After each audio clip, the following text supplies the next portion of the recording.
I go through moods when it comes to my openings, and I felt like, how about some Sicilian for a while? So I've got a few games that we're going to be looking at over the next few videos on the Sicilian Defense. So let's dive right in with game one, which is a Sveshnikov Sicilian. And I'll be honest, it's one of those openings that in the past made me uncomfortable, and I think it was around the time that the Caruana-Carlsen match was played, and there were so many games that I annotated that I began to understand that the Sveshnikov is a bit unique when it comes to plans against e4, because you're playing aggressively from the get-go with e5 here, and white is obliged to go down this line with knight db5. All the other lines here just don't come close to being satisfactory. I mean, knight f5 would be great if black didn't have d5, and we end up getting this type of position. And knight b3 is met strongly by bishop b4, followed by d5 at some point, as we'll see in a future game. So knight d to b5 is the most critical move. Black wants to prevent the knight from coming to d6. And typically in Sicilians, when there's a hole on d5, it's a bit of a problem, especially if white can control it. So we're going to be seeking dynamic play in compensation for the positional weaknesses. So we see bishop g5, and now a6, go away. b5, threatening b4. And this is really the branching point in the opening, because there's two major lines here with knight d5 and bishop takes f6. If bishop takes f6, I know the traditional line is with the immediate f5, but I like bishop g7, and we follow with f5. And compromise pawn structure, almost every pawn has been touched by black. You have the bishop pair. It's clearly an imbalanced position where black is playing for a win.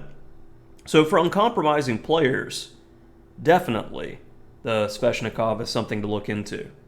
But I would say from a practical standpoint, I would be happy to play the Sveshnikov against a much higher rated player, because it's a structurally based opening. You're going to get 15 moves in and then actually have to start playing the game and think if you've memorized some theory. Whereas if I'm playing against a lower rated player, it's the exact opposite. I don't have many places where I can finesse or trick them in the opening, because it's a number of only moves by black. So that's just a philosophical standpoint with the opening.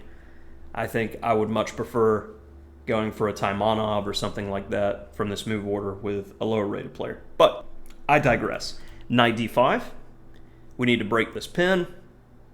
And we're definitely not concerned about knight takes e7, as we'll get a very easy game quite quickly.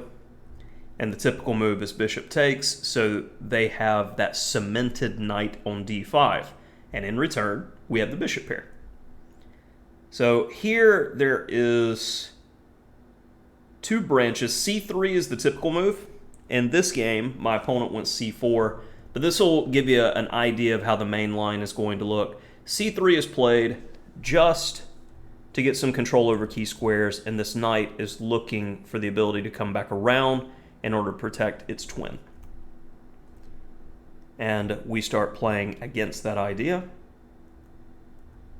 Very important to take there. There's no good way to keep tension otherwise for black. And b3, solidifying the structure. And as we don't have play on the queen side, we don't have play in the center, where are we playing? The king side. And how are we going to do it? With an f5 break. So king h8 first, getting off of the x-ray of the c4 bishop. And now g6 to keep that knight out, as well as very in King's Indian style, preparing to play for an f5 break with a dynamic position. And this is a typical main line of the opening. So hopefully those ideas kind of highlight the general plans for black.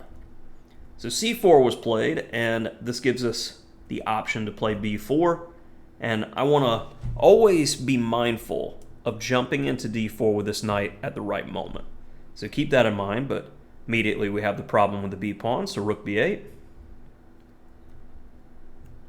And after g3, bishop g5, just watching key squares. And my opponent jumps on the opportunity to kick. And now this is the first of two critical positions, this move and the next move. So, I've been talking about the importance of the bishop pair. Bishop b7 or something else, and why?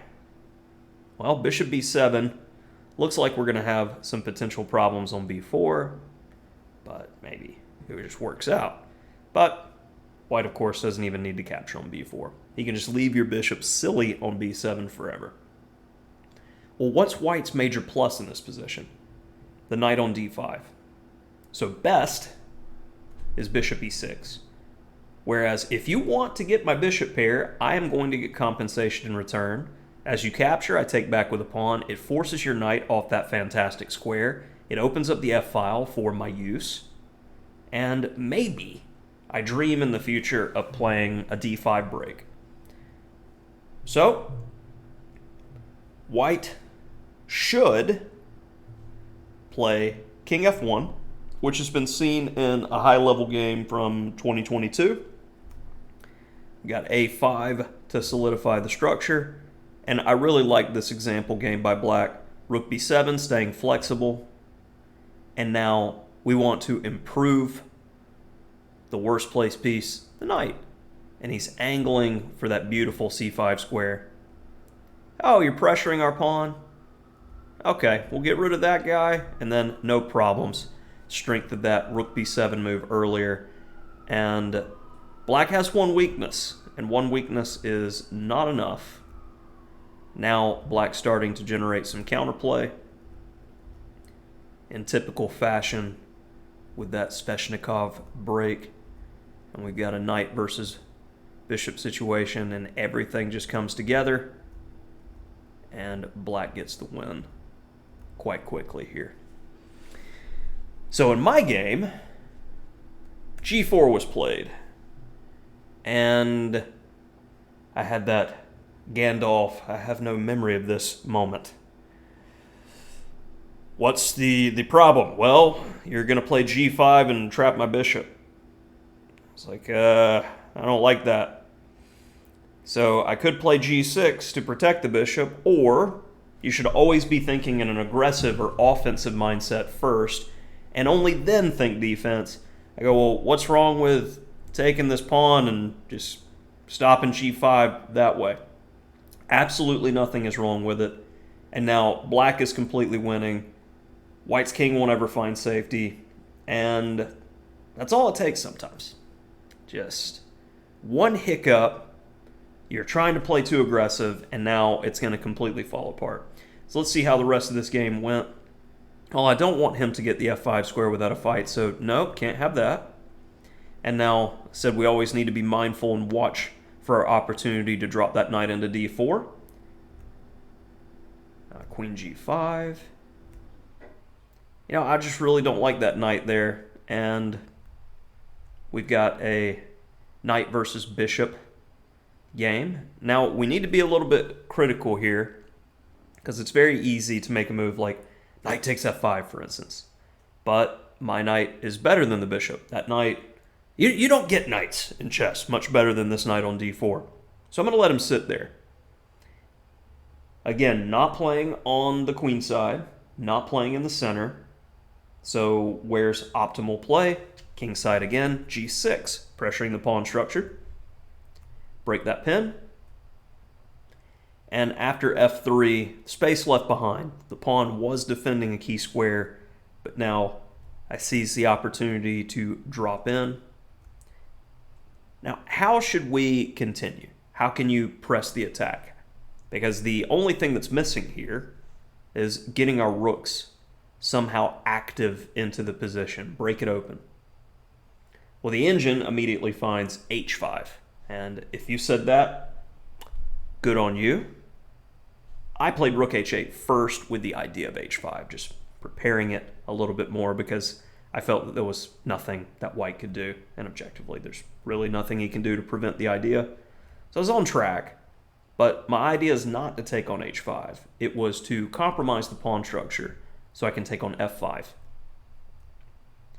And now the knight on f5 is too good. Space left behind there on e3, and my opponent misses it. And that's going to do it for our first game in this Sicilian series on the Sveshnikov. Hopefully enjoyed it. Like and subscribe if you appreciate content on the channel. Thanks.